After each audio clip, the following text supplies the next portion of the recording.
waxaan u baahannahay inaan u fakarno caqli ka duwan caqligii shalay. dhalinyaro haddii kan xabadda ridaya oo qabiilka u dagaalamaya aad adigu tahay, haddii odayga weyn oo aadka u weyni uu gadaal fadhiyo, waxaad isweydiisaa adigu maxaa tahay. waxaad isweydiisaa kan kuu diraya dagaalka adiga isagu muxuu yahay.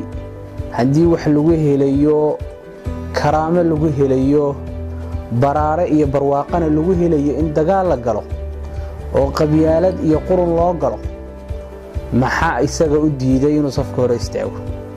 muxuu isagu u dagaalami waayey? maxaa ka hortaagan? muxuuse u diidan yahay? dhalinyaro waa inaynu fahanno xaqiiqda dhabta. waa inaanna noqon dad xaabo laga dhigto. waa inayna noqon dad lagu xamaasho. waa inaan ogolaannaa inaannu nahay dadkii maanta iyagu hoggaamin lahaa ummadda Soomaaliyeed. ummadda Soomaaliyeed meel weyn bay naga filanaysaa. halkana la ka filan mayo in aan ku sheekaysanno waxaa looga sheekaysto meherada. nala ka fili maayo inaannu noqonno dad dalkoodii ka tegay oo dal kale aaday. iyada wareeso, isaga wareeso, iyagana wareeso.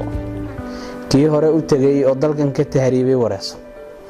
waxaan u baahannahay saas darteed walaalayaal inaannu dib u fakarno oo aan isweydiinno maxaynu nahay, maxaan rabnaa, xaggaan u soconnaa, sidee baan se ugu soconnaa meesha aan rabno inaan u soconno.